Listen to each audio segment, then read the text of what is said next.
কিন্তু এই যে মেয়ে, তুমি তুমি যে 8-10টা ছেলের সাথে জেনা করেছো, তোমার ইজ্জতের কি হবে?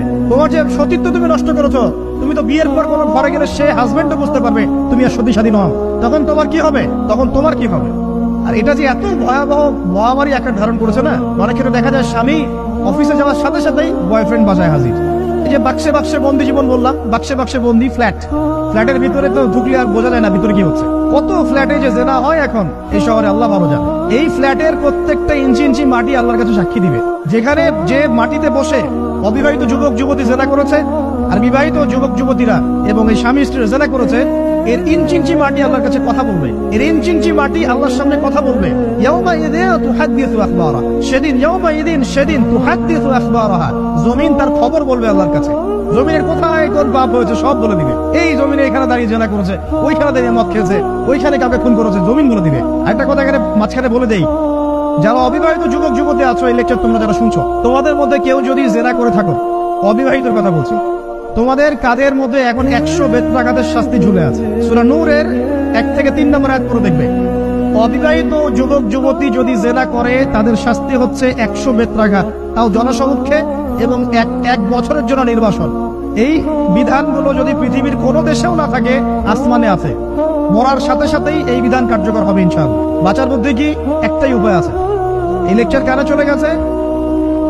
অনতি বিলম্বে ওযু করবে, ওযু করে খালেস ভাবে রাতের শেষ রাতে জায়নামাজ বিছাবে, জায়নামাজ বিছিয়ে আল্লাহর সামনে দাঁড়িয়ে 2 রাকাত নামাজ পড়বে, পড়ে নিজের পাপের কথা স্মরণ করে চোখ দিয়ে দরদর করে পানি ফেলে দিবে, আল্লাহকে সিজদা গিয়ে বলবে, আল্লাহ আমি জিনা করেছি, আমাকে মাফ করে দাও। আমার এই পাপের কথা কেউ জানে না, তুমি জানো, মাফ করে দাও।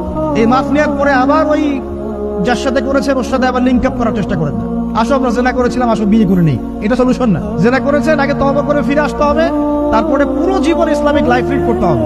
আল্লাহ যদি দেখেন যে হ্যাঁ আপনি ঠিকঠাক তওবা করে আল্লাহর পথে চলছেন, আল্লাহ তখন আপনাকে নেককার স্ত্রী দিবে ইনশাআল্লাহ। এই একমাত্র রাস্তা যুবকদের জন্য এবং যুবতীদের জন্যও। যুবকরা না হলে পারবে যেতে পারে, কারণ একটা কথা সমাজে প্রচলিত আছে না, যে ছেলে মানুষের ইজ্জত তো সহজে যায় না, গোপন হয়ে গেছে, কেউ জানে না, আল্লাহ মাফ করে দিয়েছেন, সে হয়তো পারবে গেল। কিন্তু এই যে মেয়ে, তুমি যে 8-10টা ছেলের সাথে জেনা করেছো, তোমার ইজ্জতের কি হবে? তোমার যে সতীত্ব তুমি নষ্ট করেছো, তুমি তো বিয়ের পর কোনো ঘরে গেলে সে হাজবেন্ডও বুঝতে পারবে তুমি আর সতী স্বাধীন হও, তখন তোমার কি হবে? বিবাহিত যারা আছে, এই যে দেবর আর ভাবি, এই যে শালি আর দুলা ভাই, মধুর সম্পর্ক না এগুলা? দাঁড়াও এগুলো মধুর সম্পর্ক। দেখা যায় সুবহানাল্লাহ, এই যে আমার এখানে ফোন আছে না, আমাদের অফিসিয়াল পেজ আছে, অফিসিয়াল পেজে যত প্রশ্ন আসে দেখি ম্যাক্সিমাম জেনা কেন্দ্রিক, ব্যভিচার কেন্দ্রিক, পরকীয়া কেন্দ্রিক। একজন প্রশ্ন করেছে যে দুলা ভাইয়ের চরিত্র এত খারাপ ছিল, আর ওই মেয়ের বয়স তখন কম ছিল, 13 বছর বয়স। 13 বছর বয়সের মেয়ের দিকে সে চোখ দিয়েছে। যাকে বিয়ে করেছে তার সাথে তো সম্পর্ক আছেই, যাকে বিয়ে করেছে ওর সাথে তো সম্পর্ক আছেই।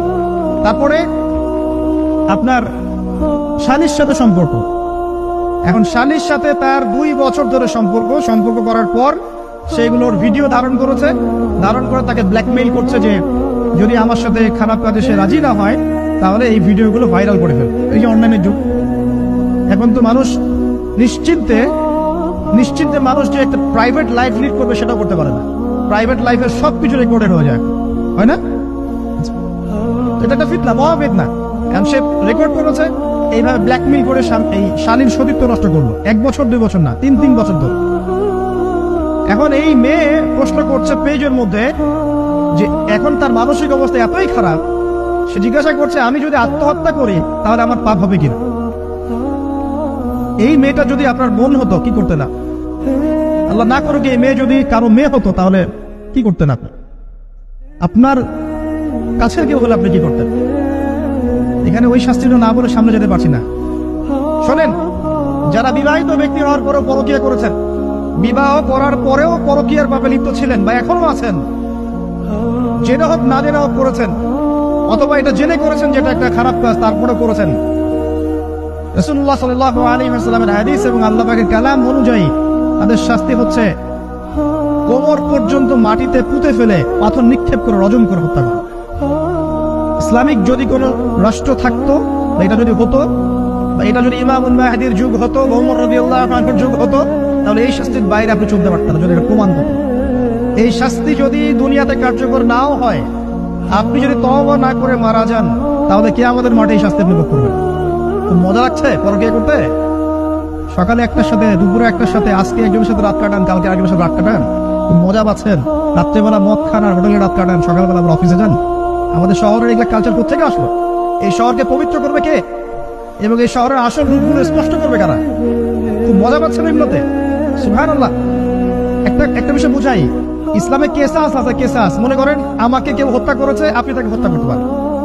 মনে করেন আপনি কাউকে হত্যা করেছেন, ঠিক আমাদের লজের মধ্যে কেউ যদি কাউকে হত্যা করে তাকে ফাঁসি দেওয়া হয় না, এরকমই কেউ যদি কাউকে হত্যা করে ইসলামের বিধান কেসাস করা, মানে হাতের বদলে হাত, চোখের বদলে চোখ, কানের বদলে কান, নাকের বদলে নাক, জানের বদলে জান, যদি প্রমাণ হয়। কিন্তু এখানেও হত্যাকারীর বাঁচার সুযোগ আছে। কিরকম?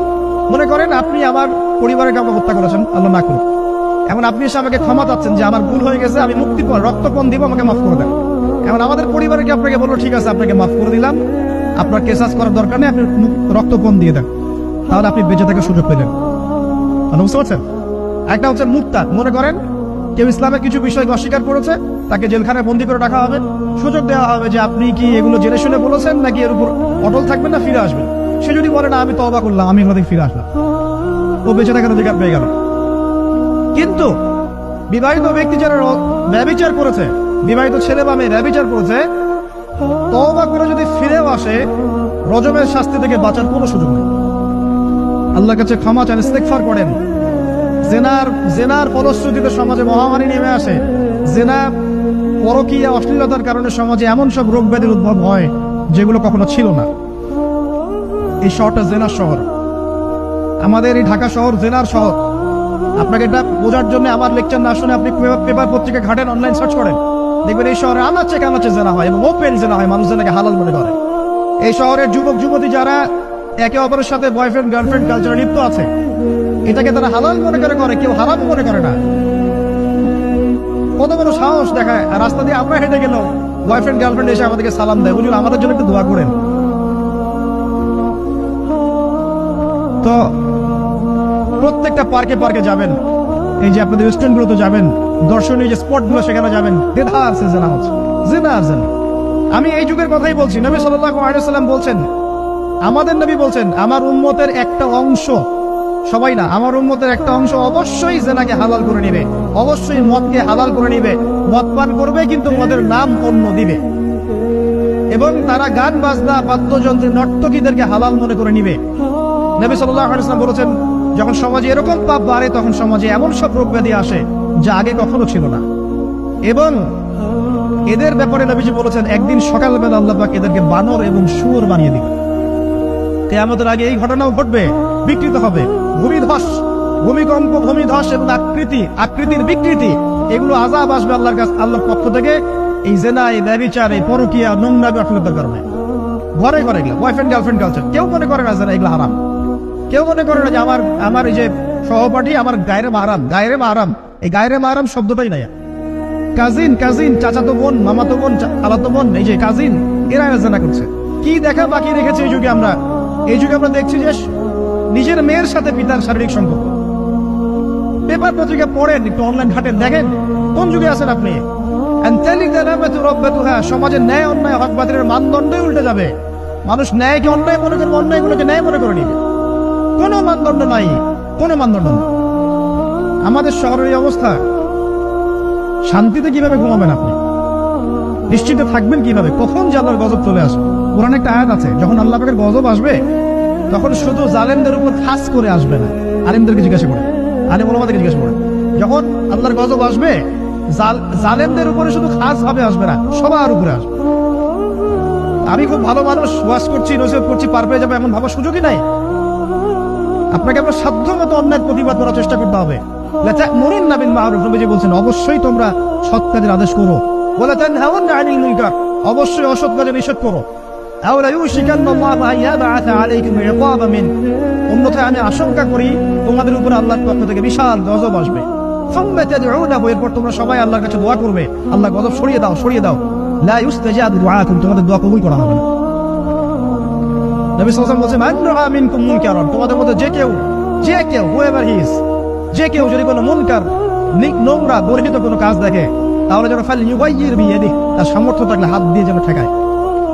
সামর্থ্য থাকলে হাত দিয়ে যেন ঠেকায়। যাদেরকে আল্লাহ পাক হাত দিয়ে ঠেকানোর ক্ষমতা দিয়েছেন তাদেরকে আল্লাহ জিজ্ঞাসাবাদ করবেন, কেন ঠেকালেন? জেনার লাইসেন্স দিলে কেন, মদের লাইসেন্স দিচ্ছে কেন, ঠেকালে না কেন, অন্যায় কাজকে ঠেকালে না কেন? যদি তুমি না পারো, ওয়াইল্লাম ইয়াস্তাতি, যদি সে না পারে, তাহলে ফালইয়ুগাইয়ির বিলিসানি, তাহলে যেন মুখ দিয়ে সেটা প্রতিবাদ করে।